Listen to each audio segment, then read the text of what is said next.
You've all seen the videos of the guys in the prison system just smashing out massive amounts of reps. Videos where they're just totally looking like they're defying gravity with the amount of reps they can do. And you've wondered, how is it that these guys can do all of these pull-ups? So in this video, I'm going to go into how it is we went from being able to do our first pull-up to being able to go beyond that and rip out as many pull-ups as we want. This is going to basically be going from the new jack to the vet, who can whip out pull-ups at will as he wants. My story, I built it twice. Now here's the deal, and this is really why I can relate to the struggle of getting that first pull-up right now again, and it's because although my first pull-up I ever did, I accomplished way back in the day. I can't even really fully remember how long ago it was that I got my first pull-up and started the building of pull-ups, but I had built pull-ups up to where that was one of my extreme strong points. I was very good with pull-ups, and I used to say that I was going out there and just straight up making love to the bar. I just do all kinds of pull-ups. Now, I say that because towards the end of my incarceration, I came down with an autoimmune disease, really two autoimmune diseases, but it was the one that was the main one that absolutely destroyed me. And it took me from looking like something off the movie 300 to, in 4 weeks, rolling up out of the ICU looking like a skeleton with skin on it. My upper legs were skinnier than my kneecaps. My upper arms were skinnier than my elbows. I couldn't do like virtually anything. I mean, if it didn't happen to me, I wouldn't even believe that the human body could go from this to this in 4 weeks. It was just absolute total destruction of everything I'd worked on for my entire life. However, I was not going for that. So immediately when I got back into the prison infirmary, I was trying to start to work out and get back after it. Now, that's another whole long story. I want to keep this focused on the pull-ups. So what I did was I could not even try to do pull-ups in the infirmary because of the way it was set up. But as soon as I got out of the infirmary and I got sent to a dorm, I was still a medical disaster. But I had access to, in one of the showers in the upstairs area, there was a piece of plastic bar that went across where you could hang the shower curtain. And that is what I was using to grab onto in order to do pull-ups. And the workout that I'm going to lay out here is basically exactly what I was doing, except I was even further far off than this, but I had to work to being able to get up to the phase 1 part of this that I'm going to explain to you guys here in a second, where for me at that point, I had to just practice grabbing onto and hanging from the bar for as long as I could, because I didn't even have the grip strength to just hold on to and hang on to the bar. So I had to pound that for a while and get that built up. And then I started the progression that I'm about to lay out that built me to my first pull-up and now being able to nail pull-ups again. So that is my little reality of having to do this twice. Most people probably don't have to do that. But if I could do it twice, you can definitely do it once. So let's get going. What we didn't have, real quick, what we did not have was we did not have access to assistance pull-up machines, and we did not have access to any kind of bands. So I will not be talking about any kind of methods that need any kind of equipment at all. This is exactly how we built to that first pull-up and beyond in prison. And one more thing, because I've seen these videos now where they're talking about this like grease the groove method in prison that these guys are supposed to be doing. And I'm going to say, first thing, I don't know nothing about no greasing the groove. I was not greasing no groove in prison. None of the guys that I had working out with me were using this grease the groove thing. We weren't doing no greasing the groove type method. That was not happening. Now, maybe there were some guys that were greasing the groove, but it wasn't me. Now, I'm not going to say that the grease the groove doesn't work. I'm just going to say that in prison, we were not doing it. And the reason we were not doing it is because, one, you didn't always have access to a pull-up bar or any kind of a thing that you could do pull-ups on. So it's not like you're just walking around and you're able to just walk over and do pull-ups all the time, or a couple sets here, a couple there. Plus, there's no AC. Very few places have AC. So unless you're going to be walking around dripping sweat, soaked all day long, you're not sitting there doing no grease the groove. Now, you may hit doubles or triples. I had at different times, not really hit triples, but I have hit doubles, and there were other guys who would hit doubles in a day, where you do a workout, you get done, and then you usually hit the shower. Well, you usually eat, hit the shower, and then later on, you do the same thing. But as far as this greasing the groove, a little here, a little there, a little here, a little there, all throughout the whole day, no. We were not doing that. Protocol 1, from 0 to 1, your first pull-up. You're going to want to perform this workout 2 to 3 times a week. And really, I have found 2 times is really the sweet spot. And you're going to want to hit it on your back day. Now, for this, you're going to want to take about 2 to 2.5 minutes of rest. While you're resting, walk, pace, do something of that nature.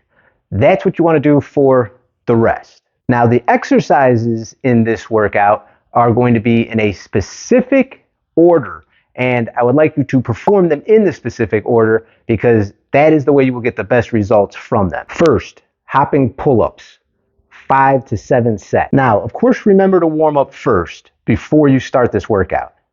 After that, though, it's going to be leading off with 5 to 7 sets of hopping pull-ups. The key to these is that you want to do the minimal amount of hop necessary with the maximum amount of pull. And once you pull to the top, you don't want to just drop down as fast as possible. You want to still come down at a controlled rate. So if you have a partner that you're working out with, instead of doing these hopping pull-ups, you could just go and have that partner either spot you from like below your ankles or from putting his hands on your back and giving just a little bit of extra spot. But it's minimal spot, maximum pull, it's on you. Second, negatives, 3 sets. For the negatives, you are going to be jumping up as high as you can all the way to the top position. And then you are going to hold that top position for as long as you can. And then as you start to give out, you will then slowly lower yourself all the way down to the bottom, to the full hang position. You want to shoot for 5 reps a set. If you can only get 2 or 3, that's cool, that's fine. You'll work up to it over time, but just be sure that you're lowering yourself as slow as possible. That is the whole key to the negative. Third, Australian rows, 5 sets. Now for this one's a little bit tricky. You're going to be doing 5 sets, but you're going to be doing it with 2 sets first that are going to be with your feet at a position that is maximum load. So you'll have your feet up on something so that it's the most difficult it could possibly be. And you're going to do 2 sets of max reps like that. Then after that, you will go to 2 more sets of max reps, but these will be with you starting with your feet off the floor and at a different angle so that it is less strenuous of a pull. And you will, again, max out as many reps as you could get for each one of these 2 sets. Then, after having completed all 4 of those, for that last final 5th set, you're going to do your first, starting out with your feet elevated for the most difficult style of rep, getting as many of those as you could possibly get, and then once you can't get another one, you will immediately shift to where you will be in the lighter position to be doing the sets or the reps at that lighter position. Max reps again, as many as you can get, and that will be the finisher for this. So those 5 sets, just like that. This is where you really build some good strength for building that first pull-up. Fourth, curls, 4 sets. Now for these, you're doing the 4 sets total, but you're going to do 2 sets one way and then 2 sets another way, all for max reps. Now, I told you guys, I'm showing you exactly how we did it with a straight bar here, body weight. So there's a difference when you're doing body weight curls with a straight bar because you're essentially very similar of a movement to the Australian row. However, it's not exactly, because for the first 2 sets, what you're going to do is you're going to change the position of your body where you're going to drop your hips. And by dropping your hips, it changes the angle of the pull so that it is very much a bicep curling motion. You will also use the reverse grip. So your palms will be facing forward instead of the overhand grip that you would use with a row, Australian row. Now, that's going to be the first 2 sets, is with your hips dropped, which gives you maximum amount of weight, doing this curl for as many reps as you can get. After that, you will change to doing the same hand grip for curls, but with these, you will straighten up your back and keep your back straight, change the angle a little bit. It will lighten the load on the biceps, but it will still allow you to be working the biceps, and you will rip out as many reps as you possibly can of these. Now that's it. That's the whole thing. That is exactly how I built mine and how the guys I would work with to build their first one did it. So no secret sauce, no bands, no machines, no assistance apparatuses, none of that. It's just go after it, get it. And this is how you're going to go from 0 to your first pull-up. After 4 weeks, test it, see where you're at. Protocol 2, stacking more reps. All right, so this is for when you've hit that 8 to 10 rep range and you're just stuck. You can't get any more reps. What do? Now, what I want you to do here is I want you to do exactly in the exact order I'm going to explain these workouts. And they're going to be for, again, 2 to 3 times a week on back days. First, explosive pull-ups, 3 sets. Now for this, you're going to be doing 3 sets of 3 to 4 reps. Full range, dead stop, dead hang, explosive rep for as high of a pull as you could possibly pull. You are wanting to get maximum altitude on these reps. And you're going to be taking 3 minutes of rest between each one. 3 minutes because this is power. You want to be as full and as fresh as you possibly can in order to be able to get the maximum amount of explosion you can out of these reps. Second, max reps, regular pull-ups, 2 sets. Now for these, you're doing just the plain old simple regular pull-ups, max reps you could possibly get. This is where you're building the strength. You just built some explosive power, you're working on strength next right away, max reps. Whatever you can get, pull till you can't pull no more. For these 2 sets, you are taking about 2.5 minutes of rest. Third, max rep chin-ups, 3 sets. For this, it's your basic chin-up. You're doing the 3 sets with that 2.5 minutes of rest for maximum amount of reps you could possibly get. Max reps. Pull till you cannot pull no more. Fourth, Australian rows, 3 sets. This one's going to be 3 sets, but we're changing it up a little bit. So instead of just straight sets, you're going to do the first 2 sets, max reps, with your feet elevated. So it's going to be the heaviest you could possibly do, the hardest version of the Australian row that you could possibly do. Then for the last one, you're going to do it that drop set style where you're going to do the hardest version you could possibly do until you can't get another rep. And then you're going to shift your feet around to where you're at that different angle, and you will do as many reps as you can possibly do in that fashion until you cannot do another rep, and then that will be it. And only 2 minutes of rest between each one of these sets. Fifth, curls, 5 sets. Now for the curls, it's going to be only 1.5 minutes rest.